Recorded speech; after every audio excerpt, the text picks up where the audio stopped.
नमस्कार.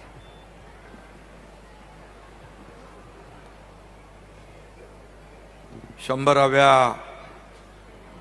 अखिल भारतीय मराठी नाट्य संमेलनाच्या उद्घाटन प्रसंगी उपस्थित ज्येष्ठ नेते आणि या संमेलनाचे स्वागताध्यक्ष आदरणीय शरद पवार साहेब, माझे सहकारी मंत्री उदय सामंतजी, 100वे नियोजित अध्यक्ष जब्बार पटेलजी, मावळते अध्यक्ष प्रेमानंद गजबी, नाट्य परिषदेचे अध्यक्ष प्रशांत दामले, खासदार अप्पा बारणे, कुलपती डी.वाय. पाटीलचे पी.डी. पाटील, आमदार अण्णा बनसोडे, आमदार अश्विनी जगताप, विधान परिषदचे आमदार उषाताई खापरे, उपाध्यक्ष भाऊसाहेब भोईर, व्यासपीठावरील सर्व सन्मान्य मान्यवर, बोललं चालेल? व्यासपीठावरील सर्व सन्माननीय मान्यवर, सर्व अधिकारी, जिल्हाधिकारी, विभागीय आयुक्त, महापालिका आयुक्त, पोलीस आयुक्त, सर्वजण आहेत. या सर्वांचंच आणि उपस्थित नाट्य क्षेत्रातील सर्व कलावंत, दिग्दर्शक आणि प्रेक्षक यांचं मी मनापासून या ठिकाणी स्वागत करतो आणि अखिल भारतीय मराठी नाट्य संमेलनाला मनापासून शुभेच्छा देतो. खरं म्हणजे अतिशय दिमागदार सोहळा आज या ठिकाणी आपण आयोजित केलेला आहे आणि म्हणून मी आपल्या सगळ्यांचं महाराष्ट्र शासनाच्या वतीने देखील मनापासून अभिनंदन करतो. मनापासून सगळ्यांना शुभेच्छा पुन्हा एकदा देतो. सर्व कलांचा अधिपती गणपती आणि कलेची देवता नटराज यांच्या चरणी वंदन करतो. आज साजरा होत असलेल्या शतक महोत्सवी अखिल नाट्य संमेलनानिमित्त उपस्थित, मगाशी मी म्हटलं, रंगकर्मी असतील, नाटकाशी संबंधित तंत्रज्ञ असतील, बॅक स्टेजवरील कलाकार असतील, यांचं पुन्हा एकदा अभिनंदन केलं पाहिजे. कलेच्या क्षेत्रात एखादा उपक्रम दरवर्षी आणि 100 वर्ष करत राहणे आणि त्याबाबतचं आकर्षण कायम राहणं, कायम राखण्याचा प्रयत्न करणं, तसं बघायला गेलं तर सोपं काम नाही. पण हे शक्य झालंय. आज आपण सगळे त्याचे साक्षीदार आहोत.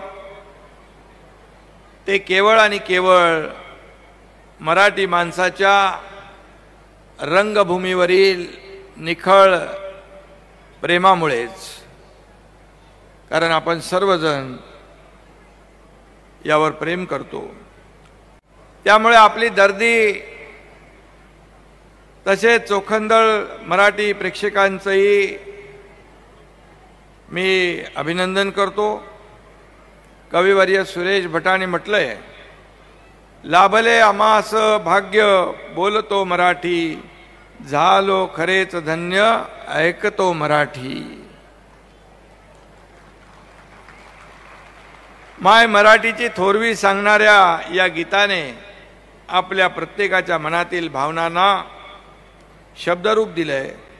खरं तर हे 100वे संमेलन 2020 साली व्हायला हवं होतं, परंतु कोविडमुळे सगळं जग 2 वर्ष ठप्प होतं. त्यामुळे 100व्या संमेलनाला 2024 उजाडलंय, ही वस्तुस्थिती आहे.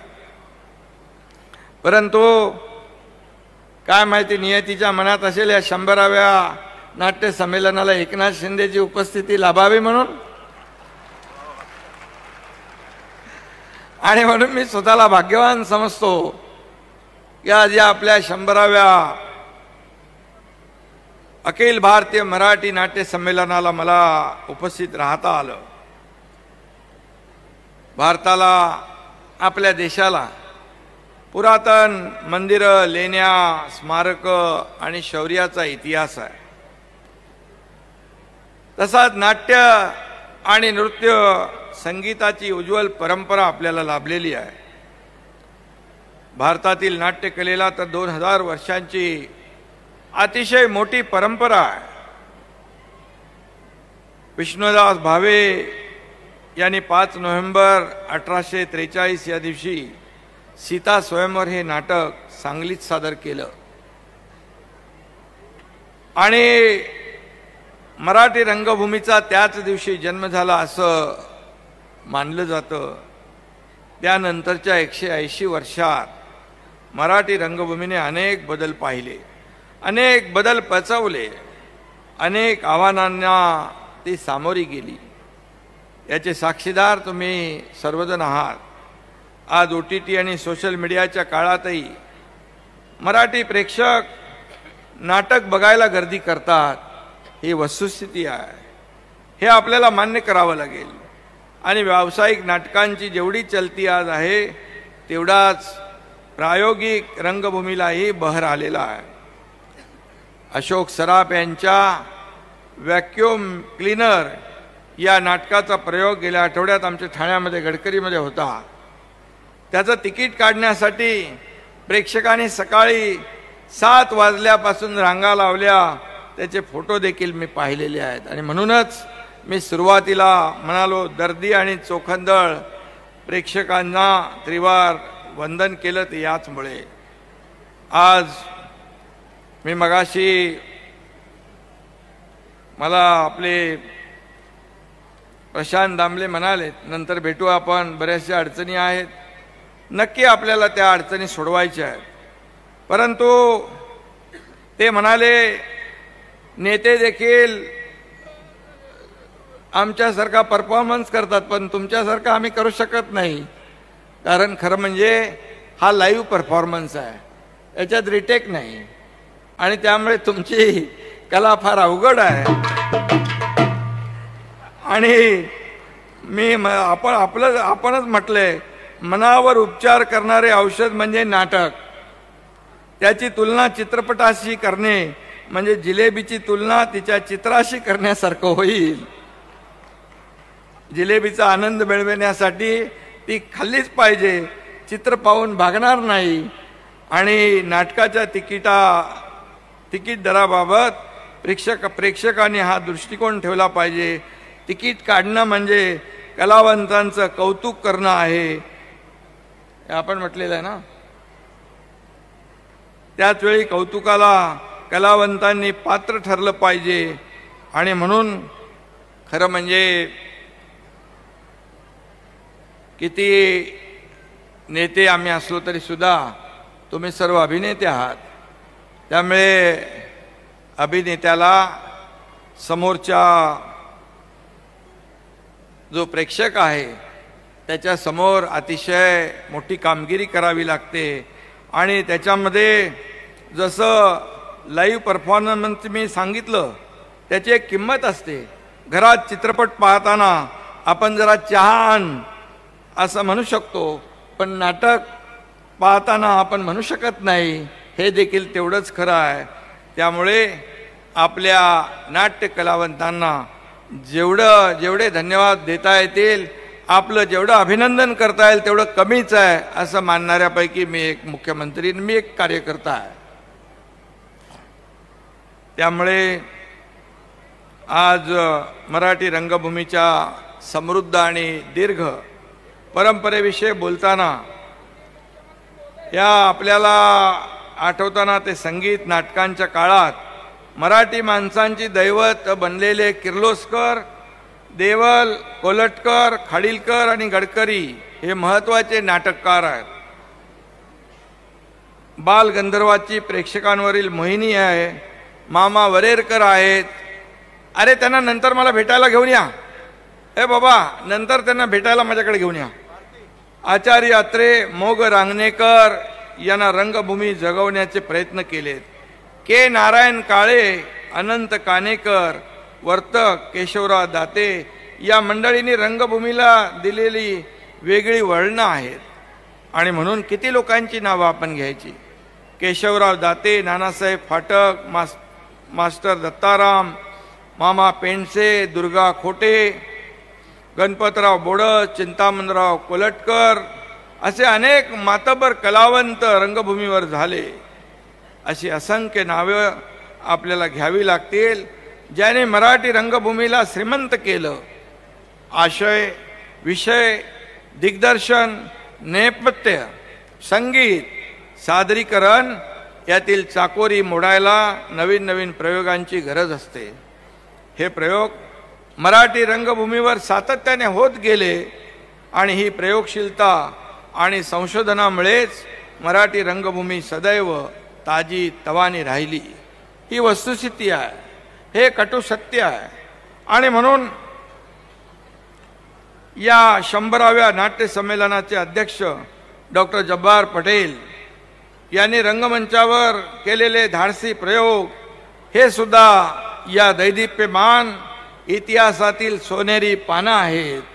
ते देखील आपल्याला विसरता येणार नाहीत.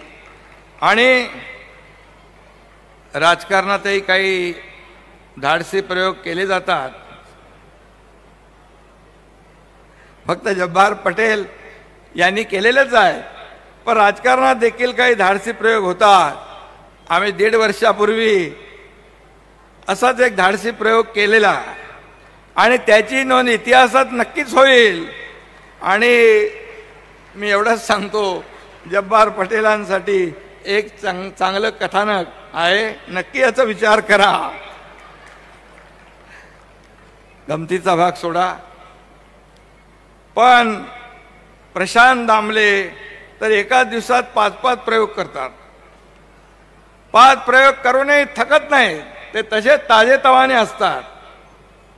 तुम्ही मला म्हणता कसं मुख्यमंत्री महोदय इतकं तुम्ही काम करता, कधी जेवता कधी झोपता, पण मी तुम्हाला विचारतोय, तुम्ही 5-5 प्रयोग करून तुम्ही कसे थकत नाही आणि प्रेक्षकही बघायला थकत नाहीत, म्हणजे तुमची मेहनत आमच्यापेक्षा जास्तीची आहे आणि तुमचं योगदानही मोठं आहे. आणि म्हणून ही ऊर्जा त्यांना रंगदेवता देत असेल याबाबत कुणाच्याही मनामध्ये शंका नाही. आजही व्यावसायिक रंगभूमीवर विजय केंकरे, चंद्रकांत कुलकर्णी, प्रशांत दळवी, अभिराम भडकमकर, प्राजक्त कुलकर्णी, भरत जाधव, केदार शिंदे असे अनेक महत्त्वाचे लोक काम करतात. आणि किती लोकांची आपण नावं घेणार. या 100 वर्षाच्या वाटचालीत स्टेजवर आणि स्टेजच्या मागे हजारोंनी आपले योगदान या रंगभूमीला दिलंय. या सगळ्यांची नावं घेणं अशक्य आहे. आणि म्हणून प्रत्येकाचं योगदान महत्त्वाचं आहे. ज्याने त्याने आपापल्या परीने या मराठी रंगभूमीला वेळ दिलाय, आपापल्या परीने योगदान दिलेलं आहे, कष्ट घेतलेले आहेत. आणि म्हणूनच नाटक हे लेखकापासून सुरू होतं आणि प्रेक्षकापाशी संपतं.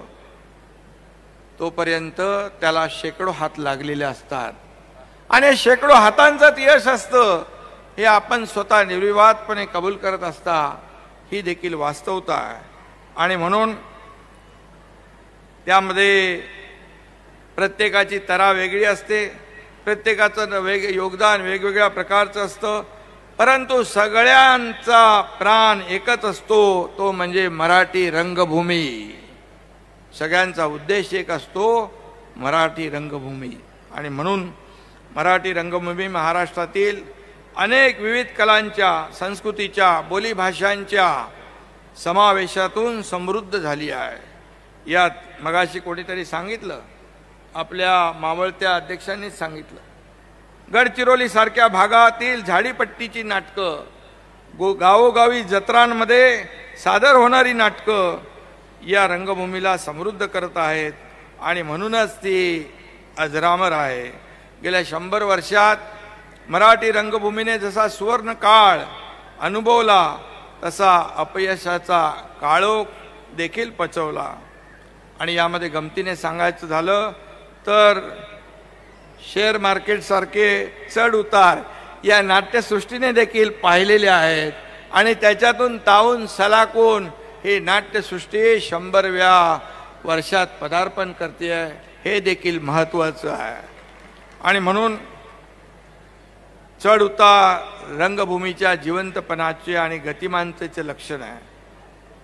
असं म्हणतात की थांबला तो संपला, परंतु आपण न थकता सातत्याने आपण चालताय, धावताय. आणि म्हणूनच वाईट काळात देखील आपली रंगभूमी थांबली नाही, हे याचं वैशिष्ट्य आहे. तिच्यावर प्रयोग सुरूच होते आणि सर्वांचं यश. म्हणून आज आपण मराठी रंगभूमीचा आनंद सोहळा मोठ्या उत्साहात, मोठ्या दिमाखात आणि जल्लोषात या ठिकाणी साजरा करतो आहोत. इथं व्यासपीठावर देखील अनेक मान्यवर आहेत, ज्येष्ठ श्रेष्ठ नेते आहेत. प्रेक्षागृहातही देखील अभिनेते आहेत, कलावंत आहेत, दिग्दर्शक आहेत, श्रोते आहेत आणि सर्वजण आपापल्या परीने या मराठी रंगभूमीला योगदान देणारे आहेत.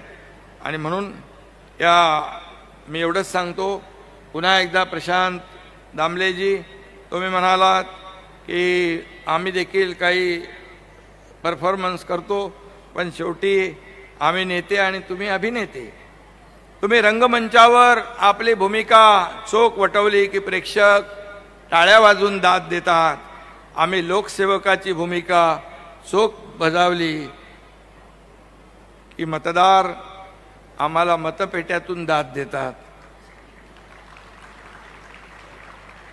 शेवटी मेहनत दोघांनाही करावी लागते, परफॉर्मन्स दोघांनाही करावा लागतो, पण आमच्यापेक्षा तुम्हाला जास्तीचं खडतर कठीण काम आपलं आहे, हे पुन्हा एकदा मी या ठिकाणी सांगतो. आणि म्हणून प्रेक्षकांची दाद मिळवण्यासाठी तुम्ही आणि मतदारांची दाद मिळवण्यासाठी आम्ही सातत्याने धडपडत असतो, आपापल्या परीने प्रयत्न करत असतो. आणि त्यामुळे आजचं हे जे काही आणि अभिनयाने तुम्ही प्रेक्षकांच्या चेहऱ्यावर हसू आणता आणि त्यांचे दुःख विसरायला लावता, हे देखील मोठं काम आपलं आहे. आणि अडचणीत असलेल्या शेतकऱ्यांचे, कष्टकऱ्यांचे अश्रू देखील पुसण्याचा प्रयत्न आम्ही सरकारच्या माध्यमातून देखील करण्याचा प्रयत्न करत असतो. आणि म्हणून या ठिकाणी मी एवढंच सांगेन, गेल्या 1.5 वर्षामध्ये सर्वसामान्य माणसासाठी जे जे काही करता येईल ते आम्ही केलेलं आहे. 1.5 वर्षापूर्वी सत्ता बदलाचा पहिला अंक पार पाडला, त्यानंतर महाराष्ट्राच्या सर्वांगीण विकासाचा 2रा अंक सुरू आहे, निवडणुकानंतर विजयाचा 3रा अंक पार पडेल, अशा प्रकारचा विश्वास या ठिकाणी व्यक्त करतो. आणि त्याला आपल्या मदतीची आवश्यकता लागणारच आहे. त्यामुळे मी आपल्याला एवढंच सांगेन की जे काय आपल्या या मराठी रंगभूमीचे जे काही प्रश्न आहेत, आपण जे काही मांडले, मला सांगितलं आपण एक बैठक घेऊ आणि या बैठकीमध्ये आपण नक्की जे काही प्रश्न आहेत ते मार्गी लावू. मी बसता मागच्या वेळेस आपण माझ्याकडे आला होता आणि मी ठाणे आणि नवी मुंबई आणि आणखी काही नाट्यगृह होती, कल्याण वगैरे, त्याचं भाडं कमी करण्याची मागणी केली. माझं काम आपल्याला माहीत आहे, मी करतो, बघतो, फाईल बनवतो वगैरे करत नाही. मी फोन घेतला, लावला आणि मला वाटतं ते भाडं कमी करून टाकलं त्यांनी, तात्काळ केलं ना. आणि त्याचबरोबर आताही तुम्ही मगाशी म्हणालात की राज्यात, देशात नाही, आशिया खंडामध्ये पिंपरी चिंचवडमध्ये शेखर सिंग सगळ्यात जास्तीचं भाडं आहे आणि काहीतरी विजेचं बिल जास्ती आहे. तुम्ही म्हटल्याबरोबर शेखर सिंग यांना बोलवलं आणि जे पूर्वीचं भाडं होतं तेवढंच ठेवायला सांगितलं. वीज बिलाचं देखील आपण तो निर्णय घ्यायला सांगितला आहे. सोलर लावा, कारण शेवटी ही मराठी नाट्यसृष्टी जी आहे, क्षेत्र आहे, मराठी रंगभूमी आहे, टिकली पाहिजे. कारण याला फार प्राचीन इतिहास आहे, परंपरा आहे आणि आजच्या सगळ्या काळामध्ये त्यांना जे काही अडचणींना सामोरं जावं लागतंय, तर सरकार म्हणून आपली जबाबदारी आहे यांच्या पाठीशी उभं राहणं. जसं शेतकरी, कष्टकरी, कामगार, महिला भगिनी यांच्या पाठीशी उभे राहतो, तसेच या नाट्यसृष्टीच्या मागे देखील आमचं सरकार उभं राहील, अशा प्रकारची आपल्याला विश्वास या ठिकाणी देतो. मी आपल्याला एवढंच सांगतो, दरवेळेला 50 लाख रुपये नाट्य संमेलनाला देत होते.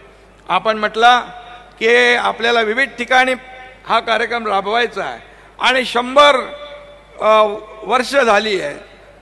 आम्ही तात्काळ मला वाटतं 9,83,00,000 रुपये या आपल्या 100व्या मराठी नाट्य संमेलनाला सरकारच्या माध्यमातून दिलेत.